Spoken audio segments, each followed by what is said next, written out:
Welcome to Bike Life Radio from KWNK 97.7 FM, Reno Bike Project, and BikeWashoe.org. We ride our bikes out into the world with a recorder and we talk to people about their bikes and their lives. I'm Kai Plascon. Ride on. This is the 2-year anniversary of Bike Life Radio. That's right. And what's better for a 2-year anniversary of a bike radio show than to talk about bikes and radio? So we're going to do that. Also, bikes taking over the sport of polo and revitalizing communities with downhill mountain bike riding. That's in Quincy, California. We are also reviving everyone's favorite part of Bike Life Radio, bike music. First, the news. In international bike news, someone has reinvented the wheel, but the wheel is a triangle, and they built a bike that could ride on these triangle wheels. It has suspension to keep you from bouncing up and down, and the bike sounds like someone shaking a bottle full of marbles for some reason. You can find it on the Q YouTube channel. Okay, so now back to reality. Montreal, Canada has a plan to install 53 new bike paths this year. 53 in 1 year. The cost, $30 million, and includes protected two-way bike paths, serving low-income neighborhoods. Washington, D.C. has done the same thing at very low cost. It installed 100 miles of bike path for less than $50 million. Reno, on the other hand, is stuck in the dark ages. Its current proposal is to build 9 miles of bike path at a cost of $67 million.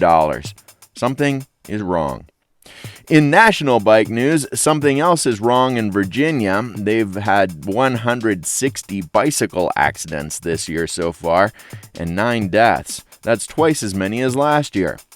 All the news stories say the same old thing. Bike riders should wear helmets and drivers should give bikers more space. Apparently that's not working. No mention of protected bike paths or changing road design to make roads safer. The League of American Bicyclists has boiled down data from the National Highway Transportation Safety Board to find the most dangerous cities per capita nationwide. Topping the list, New Orleans, then Tucson, Jackson, and Miami, all with 11 to 30% increases in cyclist deaths. Las Vegas is pretty far down the list. Bicyclist deaths are about 2.5% of all road deaths, and the number of cyclists is declining there. You're listening to KWNK 97.7 FM in local bike news from Bike Life Radio and BikeWashoe.org. The Truckee River Bike Path is getting some love near downtown. Roots under the path are going to be cut, and the path is going to be patched for a smoother ride. The repairs are expected in June and July. Truckee Meadows Bicycle Alliance supporter says the Automobile Museum has encroached on the bike path. The city of Reno says that it hasn't. Also, according to the supporter research, a 2016 sales deed says that the Harrah's Automobile Museum is responsible for maintaining the path. The City of Reno Adaptive Cycling Center at Rosewood Nature Study Area is now open. You can rent adaptive cycling gear. People with disabilities can get right on the trail in the 219-acre park with 2.5 miles of trail. Scholarships are available from the City of Reno. In Carson City, a guy with a bike was charged with false imprisonment. He was preventing a driver from leaving a parking lot by standing with his bike in front of a truck. He was accused of being on drugs, too. An elderly Reno cyclist was hit and killed on the I-80 on-ramp at Prater. Police blamed the cyclist, saying that the rider didn't stop at a red light. What they didn't mention is that the driver was also supposed to yield to oncoming traffic like the biker.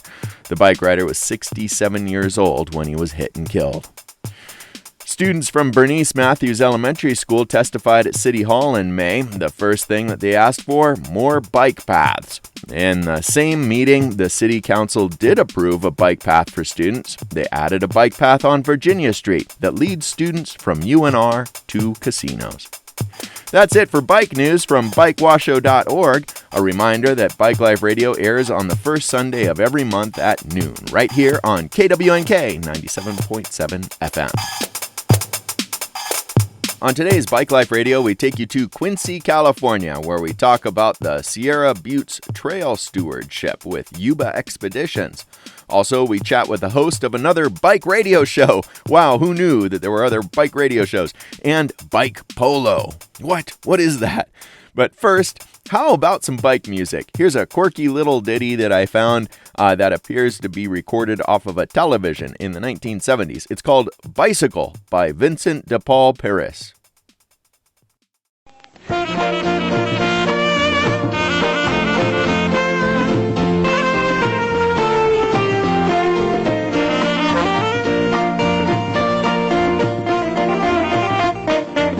Bicycle, bicycle, dupat apage bicycle, bicycle, bicycle, dupat apage bicycle.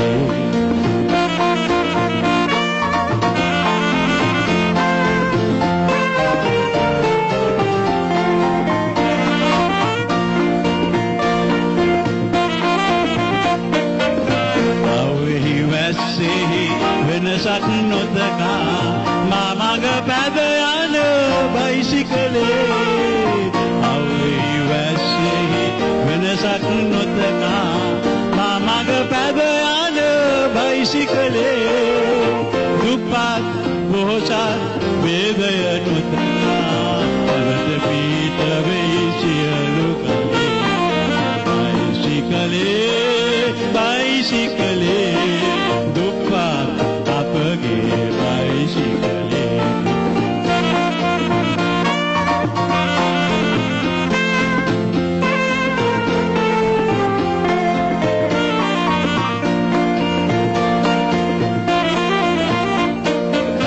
Pili karu mal karu patter karu ha leo medan nage panarak de pili karu mal karu patter karu ha leo medan nage panarak de tava urudu das dahasak gevuna bicycle charade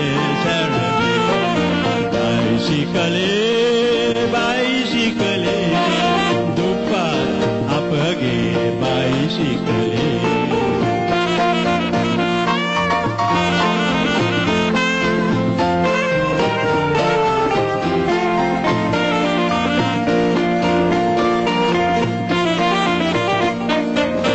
Pili karu mal karu patter karu ha leo medan nage panarak de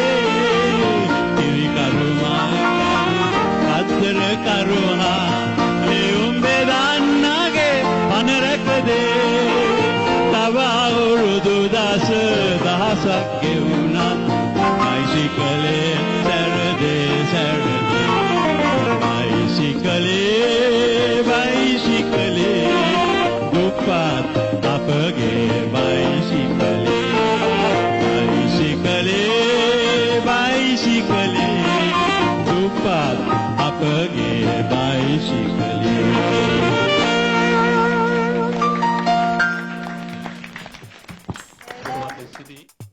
That was Bicycle by Vincent de Paul Paris.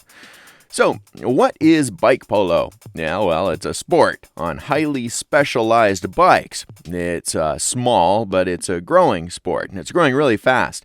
Now there are even international tournaments for bike polo.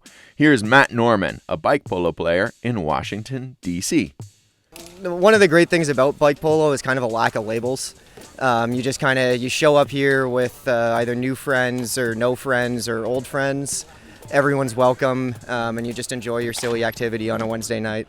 So tell us a little bit about the sport here. There's more than one player out on the court, isn't there? Yeah, so it's so there's many different ways to play the sport, but typically you'll play in teams of 3.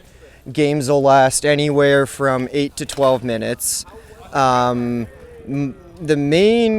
kind of one golden rule is if your foot slips off the pedal and your foot touches the ground, you are now out of play and you have to go to the middle of the court. Much beyond that, common sense, don't crash anyone out, don't be a hazard. and just everyone's out here to have a good time. Nice. And people get injured.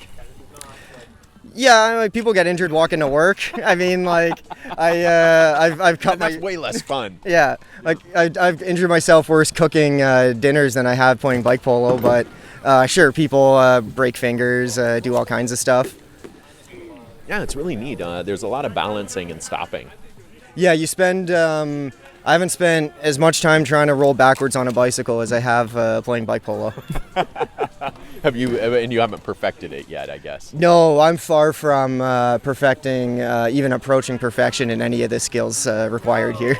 And so you were saying that it's a really specialized kind of bicycle. Yeah, It's not even really well planned out yet.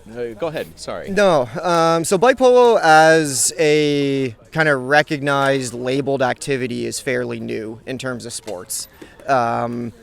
And it's a very small kind of niche community around it. So you don't have, I don't know, like Easton making hockey sticks. Like there's no scale of bike polo. So it's only been the last kind of 5 years where there's been, and there's still very small companies, but there are companies online. You can go out and buy something like a dedicated bike polo frame set.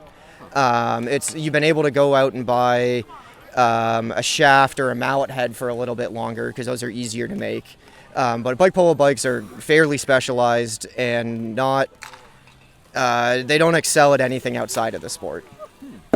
So let's describe it a little bit. They've got kind of like mountain bike handlebars. Yeah. A one brake, right? Yeah, so one brake, one gear, very small wheels, very aggressive, kind of quick handling. It's if we're gonna relate them to cars, they're kind of just like a drift car. You use them in a specialized environment on a closed course, and yeah, they're not like they've only got one brake, so they're not really street legal. What's is there a favorite move? Moving backwards. Oh yeah, so he's bouncing around on his back tire. I would really like to learn how to do a nose pivot. I think that's one of the coolest things people do on the court. There's lots of exciting looking moves that I don't know how to do. Yeah, so we were talking about what makes the bike specialized, that it's got these mountain bike handlebars and a front brake. They're hopping around a lot. Mm-hmm. Stopping. They'll have a guard in front of the brake so that if a ball hits it, nothing gets bent. And in case you get, and another thing that happens fairly often is you get kind of tangled up with someone else fighting for the ball, so that stops people from getting cut. And that's not something you would have really on any other bike because there's no purpose for it. There's no real other form of cycling competition where you're this close to your competitors. So that front brake can get into the spokes, huh? Mm-hmm. Oh. And everything. The ball can, someone else's mallet can, someone else's bike can, and none of that you want happening. Yeah, and I see one guy wearing a helmet with a face guard on it. That's at higher levels of play where people are just hitting the ball harder or getting it in the air a little bit. Face guards, almost everyone on the court will have a face guard. How long have you been playing? Just about a year for me. I was a bike mechanic for a long time, so I've known of it, but I had other things to do. And then moved cities and found the club in DC, and it's just been an amazing experience. We were talking to Matt Norman, a bike polo player. You're listening to KWNK 97.7 FM. We're sort of lucky where the court, because being a niche activity, you can't really approach a city and be like, we would like some of your court time at a public court, the way you could with ball hockey or something like that. So pretty much every polo community is fought for whatever space they have. And we're just super fortunate in DC to have fought and got such a great space. Usually it's just a lot of negotiating with city officials that don't know who you are, don't know what the activity is, and that causes some roadblocks because bureaucracies are built on doing the same thing and following process. And then when you try to introduce them to something new, unless you get someone that's like really excited and thinks it's cool, it takes a lot to get anything done. Wow. Well, it doesn't take a lot of space. Like, this is a pretty small court, isn't it? And it is a little smaller than average, but that's one of the things about polo is it's adaptable. So I went to a tournament in Montreal last summer, and the court was tiny. It was, let's say this court, I don't know, I think it's about 80 feet by 50 maybe. That court was maybe 60 by 40. It was a tiny, tiny little court. So instead of teams of 3, we did teams of 2. And that was really fun and goofy because you could never have someone in goal. Or if you did have someone in goal, then the other team could 2-on-1 your offensive player. And it completely changed the way teams would play the game.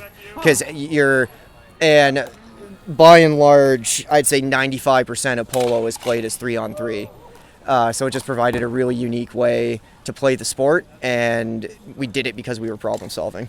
Yeah, most, especially American cities and parts of Europe, most larger metropolitan areas have communities, because at the end of the day, it only takes 6. If you can get 6 people together, you can start a polo club. And that's so we're talking about specialized bikes and really good players doing all this advanced movement and all that. But that is not how it started and not how it presents in most cities. DC's lucky to have a large community, so there's a lot of skilled players. There's many cities that only have 6 people. They've only had a Instagram page for their polo club for 2 years. There's been no mentorship or anything, so it's cool. Like, you can be kind of grassroots. Yeah. Excellent. Thank you, Matt. And thank you. I'm really happy you came to check us out. Yeah, it was really fun to play. Yeah. Oh yeah. Okay. We rode all over the place looking for where you guys were. It took us a while to figure it out. And, but then it was finally we figured it out. Yeah. So. And it is a little strange. We're in a elementary school field right now. Luckily, they just leave the lights on for us, and we can play in their court. Nice. All right. Thank you. Yeah. Thank you. All right. Have a safe ride. That is bike polo player Matt Norman describing the game that is like polo on a horse, except you do it on a bike in an enclosed skate or hockey rink. This is Bike Life Radio, 97.7 FM in Reno from KWNK. Our next interview is about bikes and what else? Well, radio and bikes. But the radio is not just for bikes, right? It's for music too. So before we get to our radio interview about radio and bikes, here is some more bike music on the radio. Here's David Rovick, Bicycle Song, on the radio, KWNK 97.7 FM. Everybody's wondering what they're gonna do. Everything's a mess and folks are feeling blue. If your troubles got you down so much you can't abide, get on that bicycle and ride. Yeah, get on that bicycle and ride. 'Neath the sunny skies or along the ocean side, just ride, ride, ride, ride, ride. They're doing it in Eugene, Havana, and Shanghai. Even folks in Boston town are giving it a try, throwing out their gas tanks, the clean air by their side. Just get on that bicycle and ride. Yeah, get on that bicycle and ride. 'Neath the sunny skies or along the ocean side, just ride, ride, ride, ride, ride.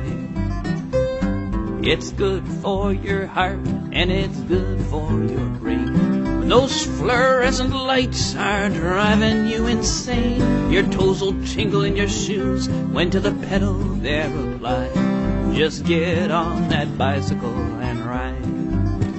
Yeah, get on that bicycle and ride. 'Neath the sunny skies or along the ocean side, just ride, ride, ride, ride, ride. You're having troubles with your lovers, the tandem's made for that. You'll work together wonderfully or else you'll just go splat. Gonna shut down Main Street, make the bike paths far and wide. and get on that bicycle and ride. Yeah, get on that bicycle and ride. 'Neath the sunny skies or along the ocean side, just ride, ride, ride, ride, ride, ride, ride, ride, ride, ride, ride, ride, ride, ride, ride, ride, ride, ride, ride, ride. That was David Rovick, Bicycle Song. You're listening to KWNK from the Reno Bike Project on Grove Street. So, you like this radio show, Bike Life Radio, right? Well, yeah, okay, it's a little weird. Surprise, we aren't the only ones doing bike radio. Galen Mook is a host of Bike Talk that airs at stations in Massachusetts and in LA. We met randomly on the street in Washington, D.C. He saw me using a microphone and he said to himself, I should talk to that guy.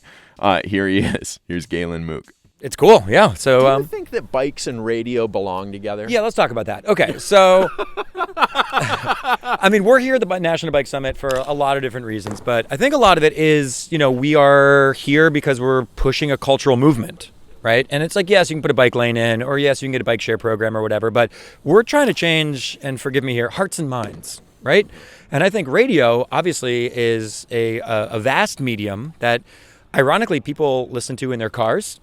So it's hard to listen to when you're riding your bike. Well, yeah, exactly, right? I mean, yeah, you might be like podcasting and put in your headphones, but like honestly, whoever is stuck in traffic right now listening to this radio broadcast, we are here for you. And I'm not going to shame you. Yeah, exactly. It's like I'm not here to like wag my finger at you. It's just to explore a little bit of the culture that you might not really be aware of outside of your steel cage, including bike polo.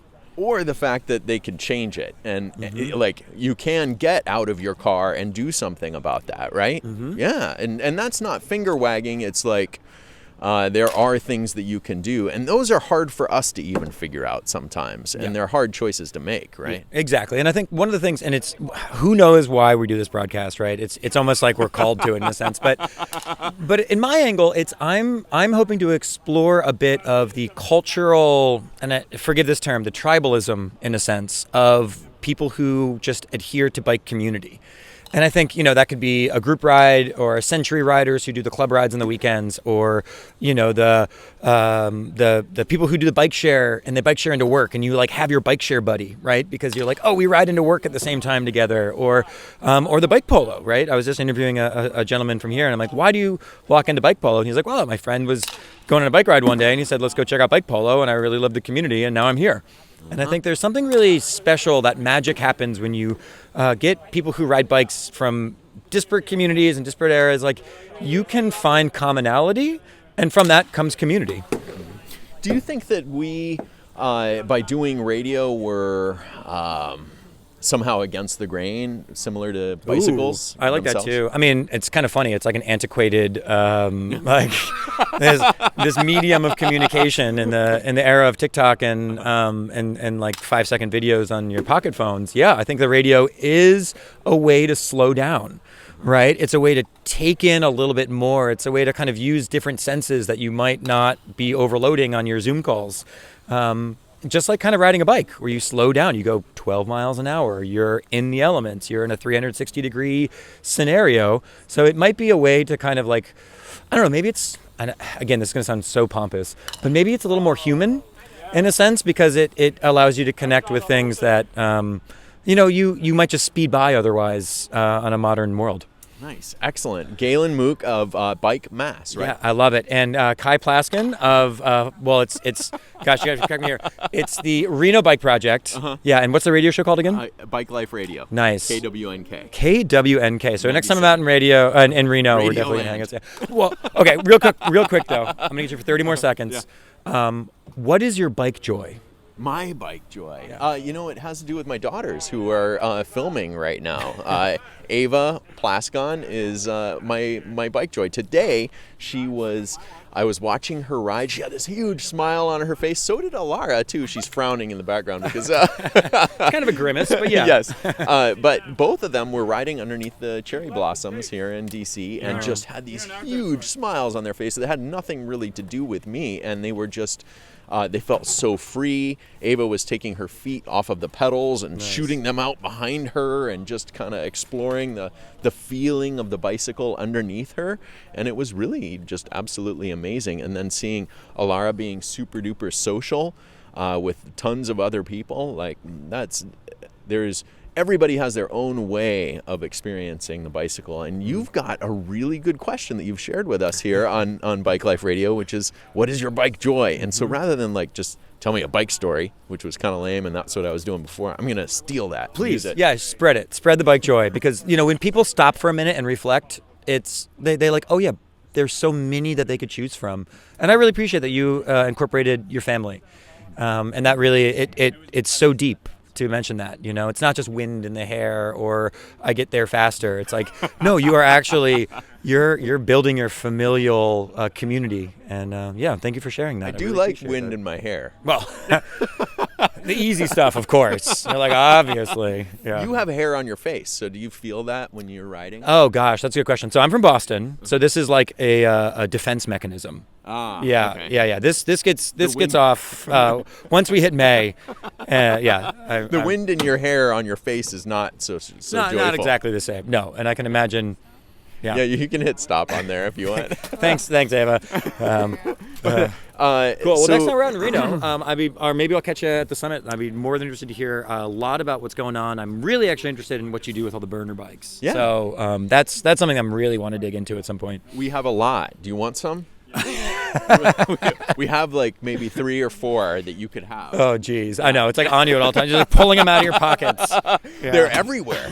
And but you didn't share your bike joy. Oh, so my bike joy. Great question. I think my bike joy is meeting people. My bike joy is kind of tapping into whatever community I can, because, I feel comfortable riding a bike with the Bike Polo crew, with Century riders, with the Cherry Blossom tourists, with the Bike Life kids doing wheelies. Mm-hmm. I think, I am able to access all sorts of different people's stages of life. All ages, all races, all backgrounds, everybody, because, literally I find, regardless where you go, and I've traveled a little bit around the world, but people are riding bikes honestly everywhere. Every square inch where people live, there is somebody riding a bike for some reason. And if you ride a bike with them, they're more than encouraged to talk to you, to meet you, to share with you. And I think from my anthropological background and my extroverted nature, I think those two line up really well. It gives you access to people in a way that it's unguarded and it's joyful. All right, excellent. Thank you, Galen Mook. It's been a pleasure. Yeah, thanks, Guy. It was fun. Good. This is weird. I know, it is weird because we both have microphones and we're both talking to each other at the same time. All right. We'll catch you next time here on Bike Talk and what was it again? Bike Life Radio. Bike Life Radio out of Reno. KWNK. KWNK. And, do you have a call sign? Yeah, we are WMBR in Cambridge and KPFK out of LA, and then Florence Free Radio, which is all just a .org thing out of Florence, Massachusetts. Nice. Yep. Excellent. All right, so you might hear Bike Life Radio in some other places in the future too. Yeah, and biketalk.org if you want to check it out. All right. Good. Thank you. Thanks, Guy. Thank you. That's hilarious.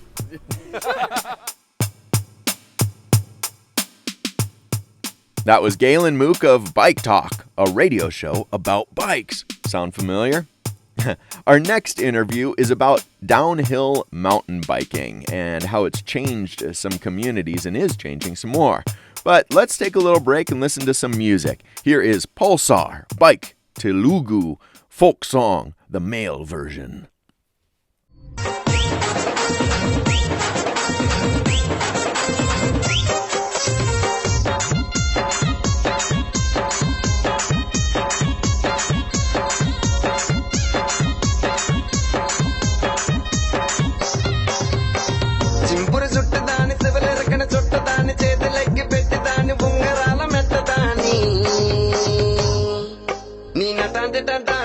కాదు బాబో పలసర bike మీద రార బాబా నీ నటాడదాని కాదు బాబో పలసర bike మీద రార బాబా చింపురు చుట్టదాని శివలెరకన చుట్టదాని చేతులెక్కి పెట్టి దాని ఉంగరాల మెట్టదాని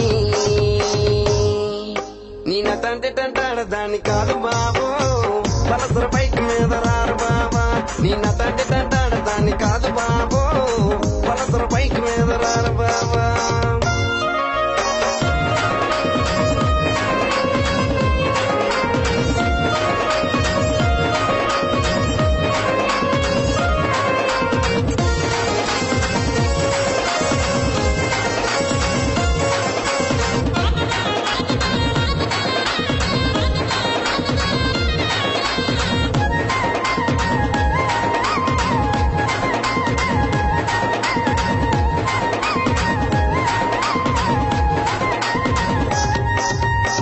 college టైంలోన కన్న కొట్టి పిలిచినావు నేను రాను పో అంటే కళ్ళు ఎర్ర చేసినావురా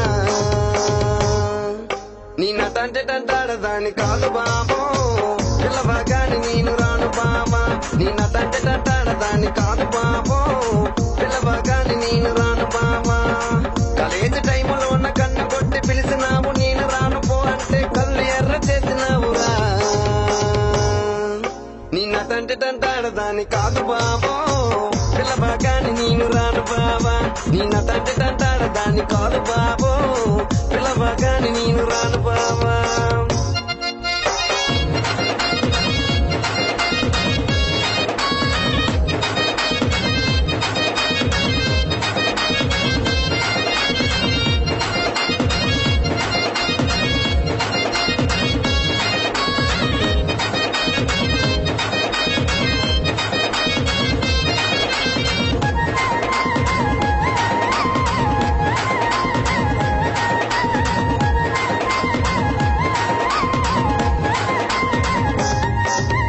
పంచమామిడి తోట కాడ కళ్ళతోటి సైగ చేసి మళ్ళీ పూలు చూపించి చెయ్యి పట్టి లాగినావురా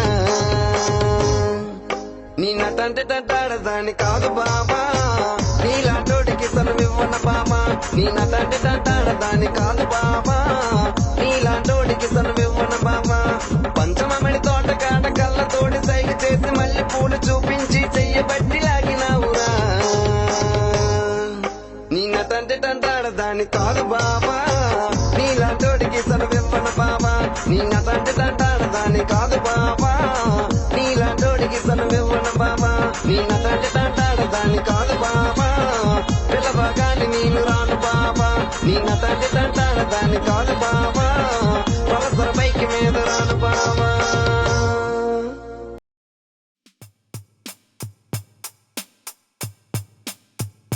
That was Pulsar Bike Telugu folk song, the male version. Anyone who has seen the Patagonia film about the Downieville downhill or ridden the actual downhill knows that mountain biking turned the town of Downieville around. It gave it some vision of what it could be in the future and what it is now.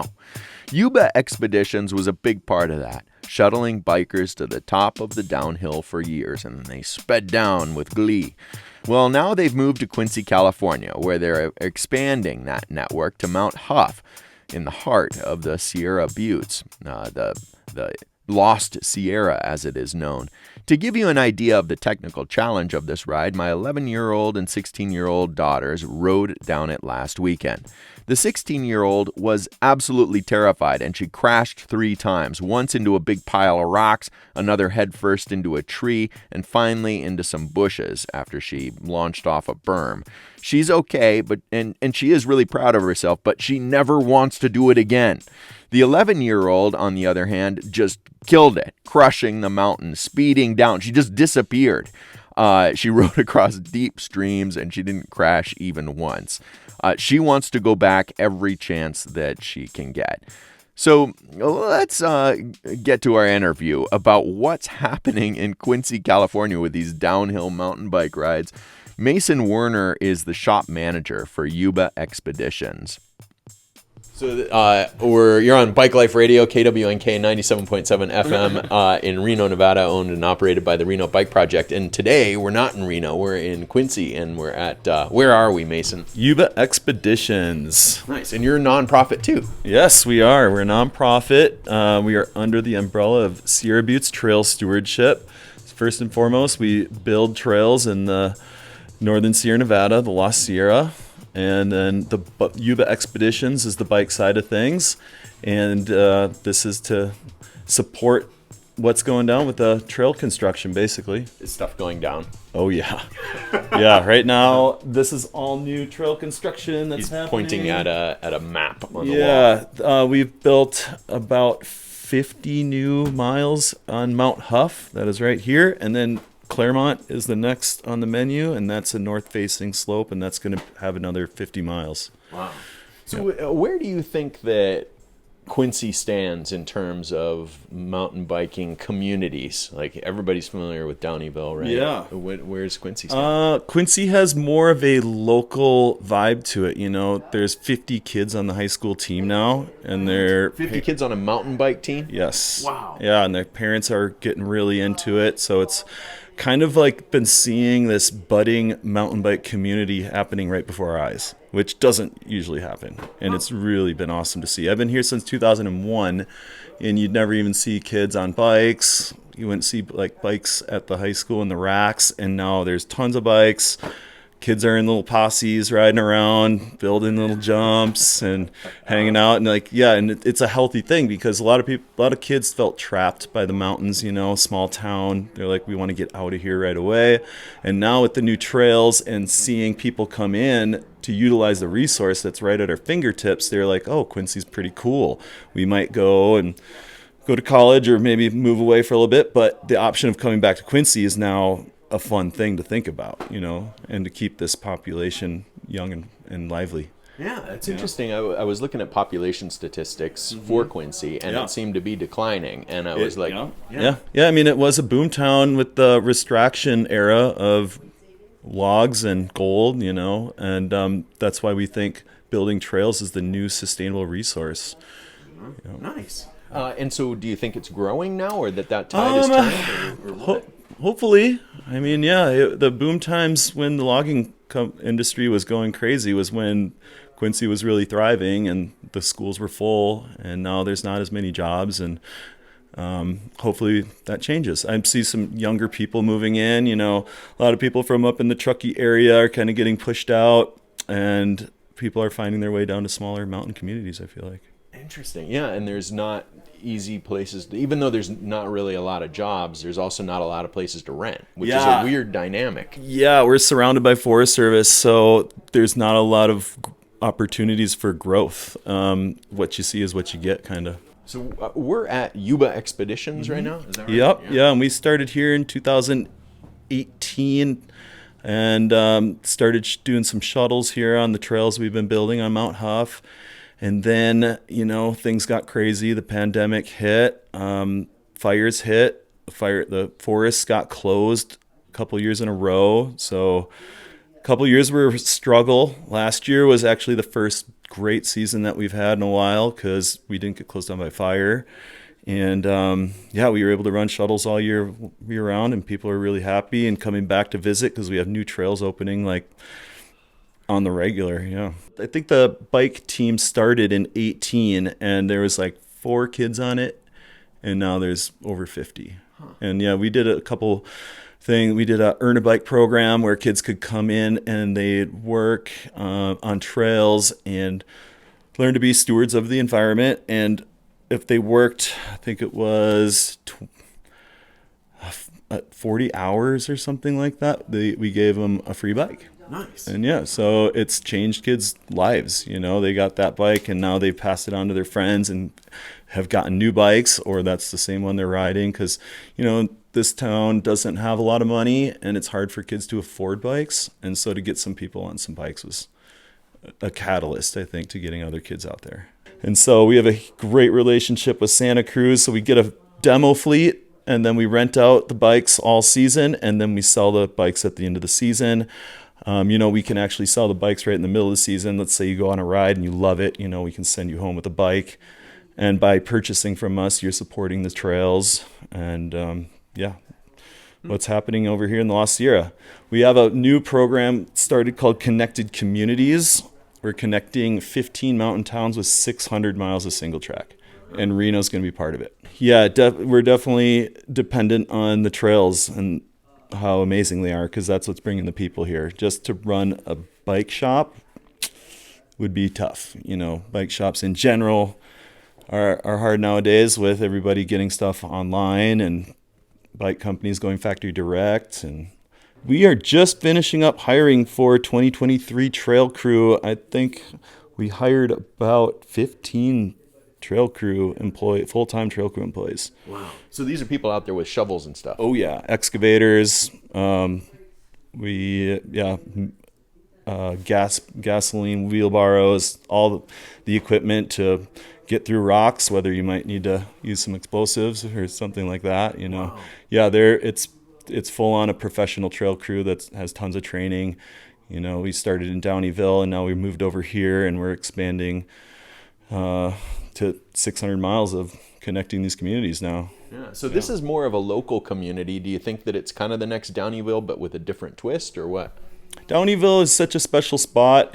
Nothing is real comparable to Downeyville just because of its proximity to the Yuba River and the Tahoe National Forest there. It's so beautiful.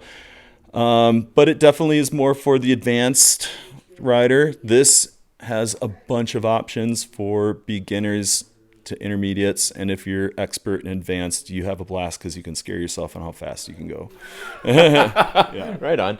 We've been talking to Mason Werner of Yuba Expeditions. They shuttle mountain bikers to the top of Mount Huff in Quincy, California for a wild ride down 10 miles and 4,000 feet. Let's take a break. Here's Kid Kilowatt, Bicycle Song.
This is Bike Life Radio. That was Kid Kilowatt with Bicycle Song. Let's get back to our interview with Mason Werner of Yuba Expeditions. One of the things that we do on Bike Life Radio is talk about our own personal stories. And do you, Mason, do you have a story that you would like to share about your riding experience or even not riding experience? But it has to be bike related some way. Well, I grew up in Wisconsin and started riding into town and on a road bike, and then found out that there was weird trails around us and got a mountain bike and started breaking parts and got a job at our local shop when I was 14, probably building bikes. I kind of did the same thing as a kid. Did you ever try and ride your road bike on the mountain trails? Oh yeah, big That's time. like a thing. I was breaking stuff left and right. Yeah, and then I finally got a proper mountain bike. Cannondale M800 was my first real mountain bike, and got a Marzocchi fork on it, purple anno, of course. And then, raced Wars for a while, Wisconsin Off-Road Series. And then our friends started to kind of get more into cars and girls, and fell out of mountain biking and started rock climbing for a long time and got into that. But then found Downeyville and Downeyville Classic and saw that race was to do the all-mountain. You had to ride the same bike, and they had to weigh it before you did the downhill, so you couldn't modify it, and that really caught my attention. I was like, this is a really cool race. Got a full suspension, hydraulic disc brake bike, totally new sport, and now I'm in love with mountain biking again. Yeah. All right. When did that start? That was 2012 is when I raced my first classic, and then I started working in Downeyville, managing the Yuba Expedition shop over there in 2015. Yeah, and then worked over there until we opened up this shop. Yeah, and so now we're just running mostly like guided tours out of Downeyville. We're not actually running shuttles out of Downeyville anymore. We're focused over here. So all our employees are mostly based out of Quincy. That's your whole bike life you just went through. I want a story. Oh, man. It's hard, a lot of people have a lot of difficulty picking one, but if there's something that, I did you love. That I well or hate. Yeah. I mean, one year I was really prepared for the classic, and I had the downhill really wired. And I was going full tilt into the waterfall section, which is the most technical section. I chipped a tooth there. Like this one. Yeah. Somebody had messed around with the intro line and moved some rocks, and I went into it just like I'd been riding the past several days and hit a hole and went over the bars and wadded up pretty bad right there. And the people that were sitting there were like, hey, buddy, you got to check yourself. I'm like, I'm fine. And kept riding. About 200 yards down the trail, excruciating pain, and realized I broke my wrist and had to hike down, and got back down pretty bummed out about ruining my race, and then realized I had a huge gash in my knee as well. And then Dr. Rob gave me some stitches actually up above the bike shop in Downeyville after that. So got some wild Western medicine along with the crash. Nice. That's cool. One of the interesting things is that everybody likes to tell bike crash stories. Nobody likes to tell car crash stories or other kinds of crash stories. Like nobody wants to tell a plane crash story. Well, I guess maybe they do that sometimes. But why do you think bike crashes are so... They're the ones that stick with you, you don't forget them. I mean, I broke my back riding a wheelie on my gravel bike a year and a half ago now. Oh my God. I just looped out on a community fun ride in front of a bunch of kids and parents, and my buddy's kid was riding past, and he's like, Dad, is that guy dead? And I'm laying on the ground thinking I was not too far off. So you did a demonstration of what not to do. Yeah, exactly. Yep. Just trying to do my part, make sure people stay safe. Yeah, so you could do like a little poster that's like, don't be me and break your back. Yeah, right? Don't do that. Yeah. Ended up in the emergency room in Reno. That's horrible. Yeah. Did they fly you there? No, ambulance ride down the hill. And Quincy being a small town, of course, my buddy was the ambulance assistant and rode with me and consoled me the whole way back down to Reno. So that was nice. Another good story. Yeah. If there's, thinking about all these connected communities, 15 of them or whatever, is there some spots? Have you ridden that entire thing? It's not all in yet. You can do it with a mix of gravel and single track. I'm most excited for what's going to happen probably this year is a trail off of the top of Mount Huff down to Taylorsville, because that'll connect us right over into Taylorsville on some really nice north-facing steep terrain. That will be great. Can't wait. You're excited for that to come. Is there a favorite spot that you have right now? Now? Or something that maybe not well known that you'd like to tell Yeah, people I mean, about? my favorite stuff Show us is on the map. my favorite stuff is usually the newest stuff that the trail crew has finished.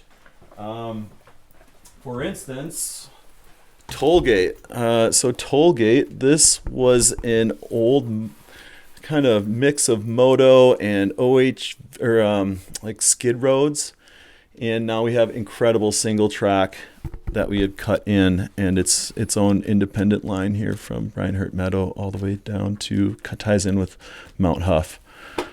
It's got some beautiful technical rocky sections, some extremely high speed rocky stuff, and flowy friggin' buff berms as well. Yeah, a little mix of everything. When all of this is done, what do you think will be?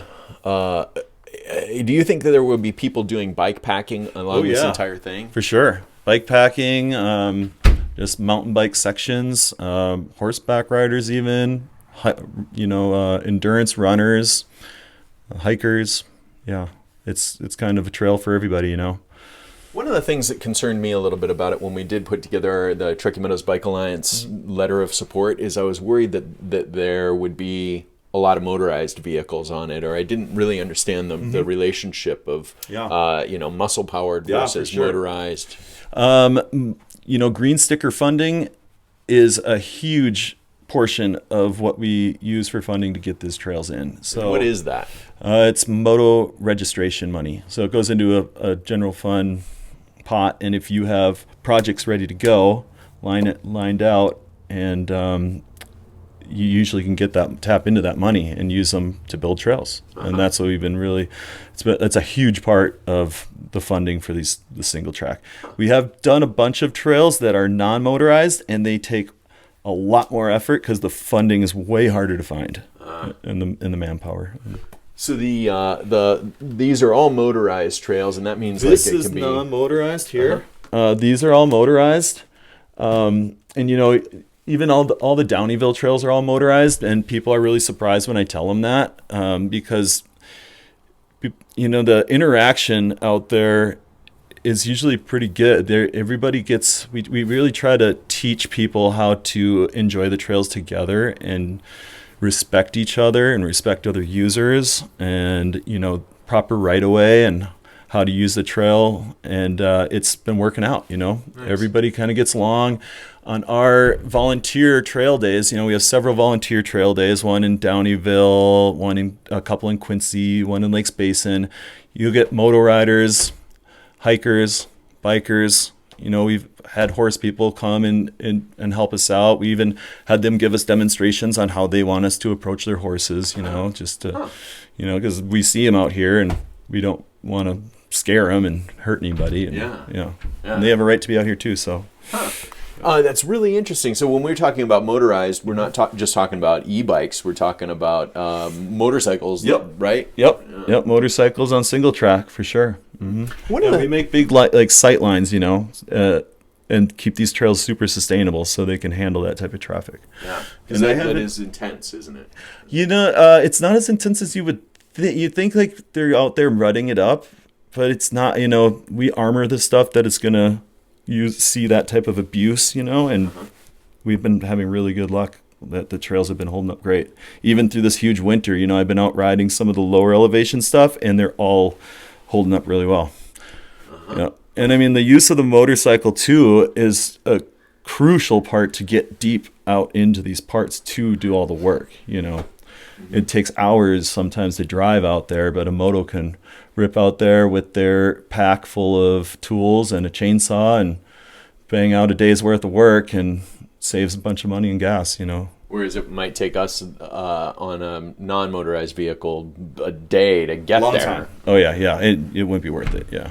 Was there ever a time where you were opposed to motorized? I did a little bit of apprehension for sure, but now that I've been here and have seen how multiple people have been using the trails, I think it's great. I think everybody can work together and build a more robust, larger trail system. And the more trails, the better. It spreads people out, and that's kind of our motto. Is get more trails out there, and it's gonna reduce the amount of user conflicts. All right. So we're talking to Mason at Yuba Expeditions, a nonprofit bike shop in Quincy. Yeah. And you do tours out here. And we rent bikes. We run shuttles on Mount Huff. We run shuttles over on Mills Peak. We do e-bike tours. We're going to start doing gravel tours. Call us up. Ask about what type of trip you have in mind, and we can do something custom or show you one of our signature trips. Nice. Yeah. Excellent. You're listening to 97.7 FM KWNK from the Reno Bike Project and Bike Life Radio. I'm Kai Plascon. Right on. We'll be back in just a minute. Thanks a lot, Mason. Yeah, my pleasure. Let's take a bicycle fun break with Bike Life Radio. I made this crazy assumption that no one would steal a bike with dildos for the handlebars because, look at what you have to grab onto to ride it around. Catch Bike Life Radio the first Sunday of every month with me, Kai Plascon, right on bikewashow.org. Let's get back to our interview with Mason Werner, shop manager for Yuba Expeditions in Quincy, California.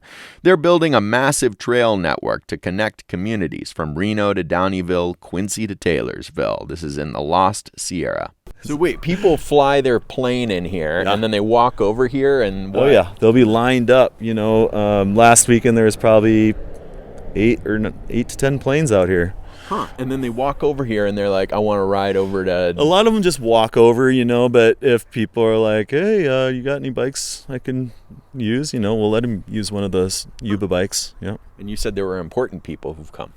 Yeah, we had Joe Graney, CEO of Santa Cruz, come over with one of the gentlemen from Pawn and showed them a really great time up on Mount Huff and kind of got those guys out there to see some of the new construction.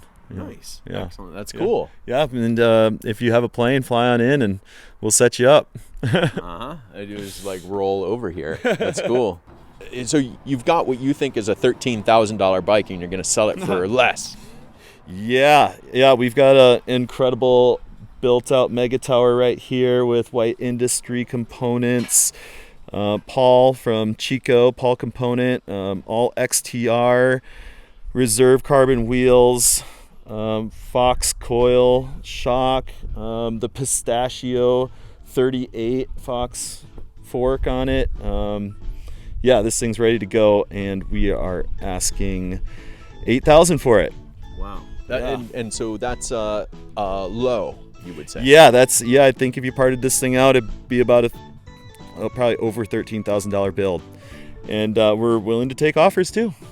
Yeah. And why are you selling bikes so cheap? It's slowed down a lot. Slowed down a lot. I don't know if it's inflation. It's still a big winter. People are still skiing. People bought their bikes during the pandemic who wanted to become mountain bikers. So we got good inventory. And if you want a good deal, now's the time to get it. Excellent. Yuba Expeditions in Quincy. Yes, thanks sir. a lot, Mason. Really appreciate it. Yeah, my pleasure. If you have any questions, you can always email me at yubaexpeditions@gmail.com. All right. And what's the phone number for the shop? 530-283-2426.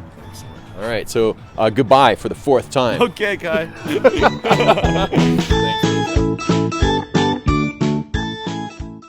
That's it for Bike Life Radio, the 24th edition, the 2-year anniversary. You can find the shows on the Kai Plascon YouTube channel, and if you subscribe, you're going to be notified every time a show is uploaded.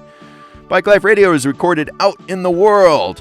Bike Life Radio is made possible by KWNK in Reno, Nevada, owned and operated by the nonprofit Reno Bike Project.